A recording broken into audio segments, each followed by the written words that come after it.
Have you noticed the steadily increased politicization of everyone and everything in your day-to-day life? Friends, family, and even content creators. 10 years ago, many were entirely apolitical, spending their hours engaging with entertainment, hobbies, or simply just work and life.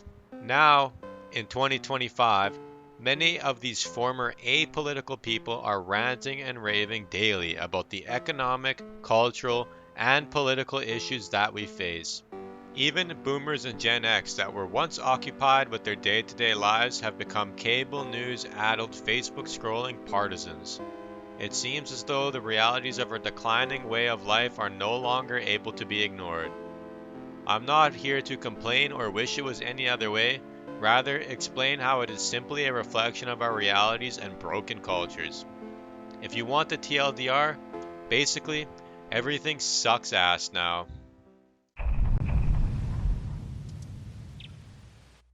Now, perhaps the biggest point to be made, the economic and the social life decline of, I don't know, us living in the West. I don't know, how do you phrase it? There's literally, most people don't have a social life. There we go. Even if they have a social life, they don't have a social life. But anyway, let me explain. So originally, I was going to have these sections split up, but they are intertwined, and I cannot talk about one without the other.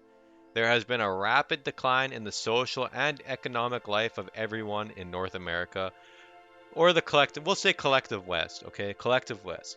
Milestones once achieved early in life are not hit until early to mid 30s. The lockdowns from 2020 to 2022 also caused a permanent societal shift that I don't think will be undone for many years to come. I understand that we're generally back to normal, but the effects go deeper than just the temporary economic impacts. First of all, they weren't temporary and we're still facing the repercussions of them. But secondly, the 2 years of isolation, I believe, got many people that would have otherwise been normal, fine, well adjusted people addicted to their screens.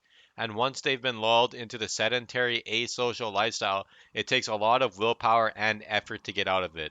And perhaps it's just my perception, but I've definitely noticed that people are literally just not going out into public as often as they used to. Think objects in motion stay in motion.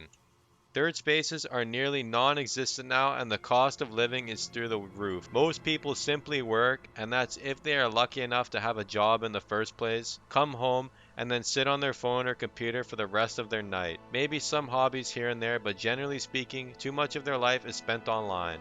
And you can't even blame them because going outside is literally unaffordable, other than like a walk, but going to an event, you know what I mean. But now, even with the degradation of escapism and entertainment, many of these people are simply on social media all day, permanently exposed to political and societal content. If you're following along, the premise of my argument here is simply put, real day to day life in the collective West sucks ass. Economic and social issues are causing people to not get married, not have kids, not own a house, and not really own anything. People seek an escape from this deteriorating reality, and the escapism traditionally was in the form of entertainment like sports or TV and gaming. But now all of that sucks ass too. Plus, when there are vital things missing from your life, such as stable employment, food, water, shelter, it becomes impossible to enjoy any form of escapism. Either way, even if people have some of these things, our community and social reality are so destroyed and non existent that they will entertain themselves via doom scrolling and social media. By doing this, they are exposed to never ending political and cultural information being pummeled into their brains. Not to mention the complete lack of healthy social dynamics leads people to find content creators and Discord communities online, which further exacerbates the politicization of everyone and everything. With this increased radicalization, people will also isolate themselves from others with opposing viewpoints, further exacerbating the problem. It seems as though Pandora's box has been opened up and it's a never ending and worsening cycle. I'll share my personal viewpoint on this. I have done a lot of traveling and I find that in Asia it's the opposite reality to North America or the collective West. Even if people have political or social leanings, they don't really give a shit. Not like we do. Most of them are simply living their life and talking about their family or career ambitions. It seems as though every day life there gets better and wealthier in terms of purchasing power parity, whereas in North America it's the opposite. As soon as you land back in North America, you can feel the difference night and day. In Asia, the average person is out socializing or doing things, and in North America, everyone is at each other's throats about politics.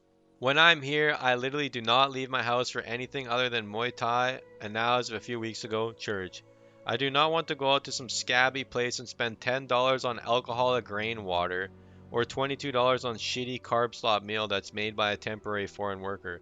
In contrast, when I was in Vietnam, every night the streets are filled in smaller cities with people hanging out, having a few beer after work, and eating at small stalls on the street.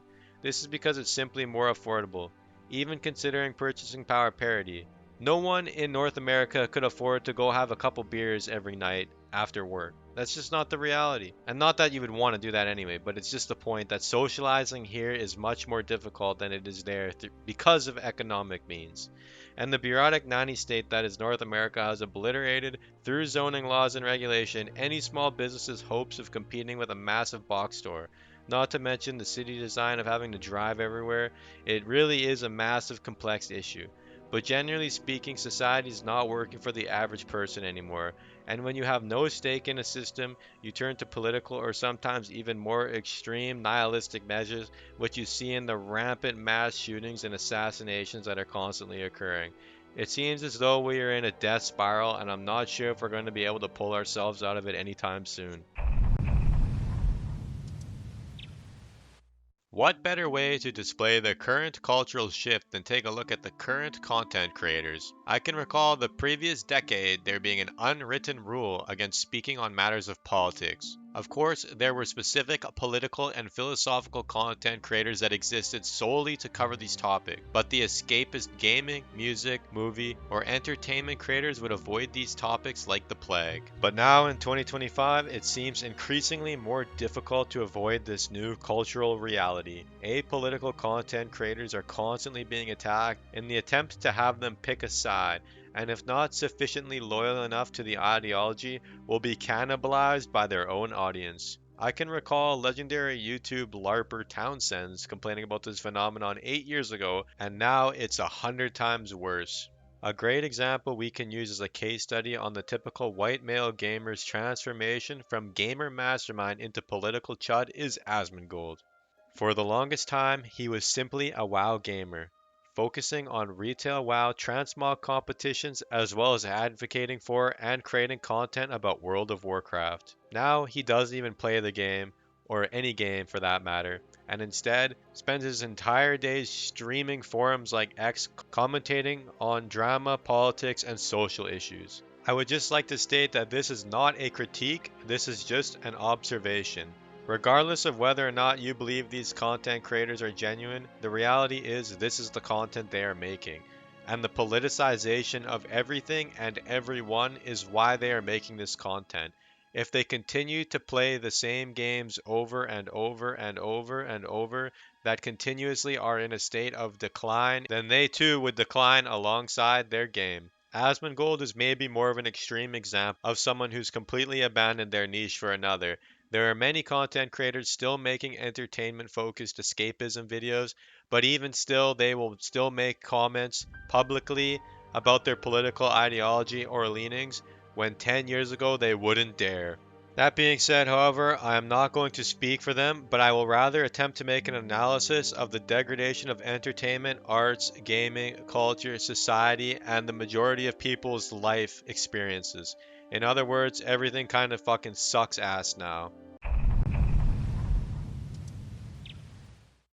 Largely, the majority of art and entertainment produced in North America no longer resonates with young men anymore. The original talent from days long past are now retired, and what has replaced them is a mid-wit class of talentless partisans that operate in a democratized setting rather than listening to a superior generational talent telling them what to do. All we have to do is take a look at Chris Messon's statement on the democratization of the lore department with World of Warcraft, which can easily explain why it's so trash. It's interesting in how, when I came back on the team, the development process and even the conceptualizing process, like where does the expansion take place? What are the main themes? What's the focus? Really had become much more democratized, right? And people were, had kind of found their voice and Or Junichi Masuda being banned from directing Pokemon games, despite being responsible for the golden age from Gen 3 to Gen 6. Arguably not Gen 6. Maybe I'm reaching a little bit, but I think it's something that's interesting to point out. We now have a midwit class of lesser humans in positions of decision making which direct the arts. This is a trend in the entire entertainment industry. They can't help but insert their quote unquote completely organic self discovered worldview that was in no way propagated and funded by secular goblins for the last 100 years. So when the entertainment becomes politicized, when the entertainment no longer represents any of the values or aspirations of the population, then that entertainment no longer appeals to them, and it no longer offers the escape it once did. This is why so many gamers have become extremely far right. It's in response to the overt, obnoxious alien ideologies being shoved down our throats by DEI hires that now make up the majority of game studios. But even when the politicization isn't completely overt, the story, morals, and values that the narratives are based on just do not resonate with the majority of males at all, and more specifically, white males. Let's use the WoW Dragonflight story as an example. All of the supposedly badass characters are on a permanent therapy session where they spend all of the time talking about their heckin' feelings and how they're unpackerinoing all the traumacini they've had in their life.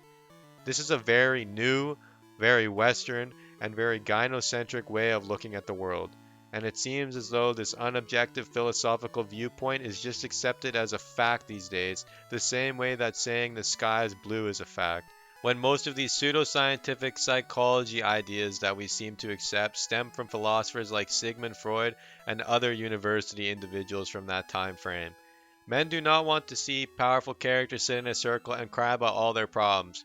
We aspire to values such as honor, duty, labor, responsibility, strength, and sacrifice. None of these noble values that men are genetically wired to hold in high regard are expressed at all in any of these stories or in any media at all. The girl boss bullshit where female characters just spawn in as a OP giga figure destroying everyone without any trials or hardship is a great example. There have been many female characters beloved by men, but these ones are not it. The moral lessons espoused by modernist art and entertainment is entirely alien to our spirit. But maybe some of the virtues espoused by modern gaming does appeal to you. But even still, regardless of the politicization and the philosophical shortcomings of entertainment industry, the games literally just blow ass now 9 times out of 10, and that's from a technical standpoint, and that's from a game design perspective. There is very little creativity or inspiration to be found in many of these games. More of the same slop shoveled into your mouth, or arguably even lower clop slop than we had previously. Even things like file size. These games are 300 gigabytes and run like complete shit, not even looking any better than games 8 years ago. Despite the obvious decline in originality and game design prowess, there is also a point to be made that it is overexposure to entertainment on an individual level. Many of us literally grew up on the internet and playing video games, from the moment we were 10 years old or perhaps even younger for many. We were the first generation that generally had both parents out of the house working. So for many of us, our parents were too tired to do anything or distill wisdom down, and we were quite literally raised on internet culture and video games. Many young people can corroborate this, and it's very similar to the iPad kid phenomenon that's happening today. These are trickle-down effects from the secular ideology that propagates the Western world and the anti-traditionalism, but we'll get into that later. The main point I'm trying to make about the unrestricted access to gaming is that there's an overexposure that has happened. The reality is, many of us have played everything. Most of the new games that come out don't really have much in terms of new ideas. It's typically the same shit rehashed and repackaged over and over again. When's the last time you got that feeling like you did the first time you played World of Warcraft, or League of Legends, or Minecraft, or Pokemon, or any of these notorious games? All of these games were not necessarily new ideas at the time, but they were perfected versions of the respected genres. And these ideas were still in their infancy. It seems like now, even when a brand new game is released, it feels like I have played it 100 times before and lived that life 1,000 times before. Perhaps I have just spent too much time gaming and online in my life, but honestly, walking around and looking at trees outside feels like more of an adventure these days than any of these video games do. At some point, you become capable of seeing through the little psychological tricks these games pull to keep you addicted, and it no longer hits the same. Honestly, even just look at all of the games that are popular today. It's the same games for 10 years: World of Warcraft, League of Legends, Minecraft, Call of Duty, Battlefield. These are all the exact same games for literally 15 years. No new genres, not even a twist on the genre. There's no MMO with new ideas and new themes and new gameplay systems that comes out. It's still RuneScape and fucking World of Warcraft. I know this video comes across as extremely negative, but as I said in the text pop-ups throughout the video, there still are odd gems of good entertainment that come out. But generally speaking, on average, the industry is in a state of decline from the arts perspective. Coincidentally, with higher rates of university attendance. Maybe keeping universities more exclusionary and elitist would have helped preserve the gaming industry. I'm not sure. But small indie game studios are definitely carrying it now. Also, I don't care about profit and usership increases because obviously there are more people playing games as technology becomes more and more ubiquitous in the world day by day. Using the increased adoption of gaming and tech as an indicator of quality increase is just retarded. I'm sure I've left some holes in my arguments and missed some things, but I've attempted to lay out my hypothesis for the hyper politicization that is occurring. So let me know what you guys think, and thanks for watching if you've made it this far. Big shit out.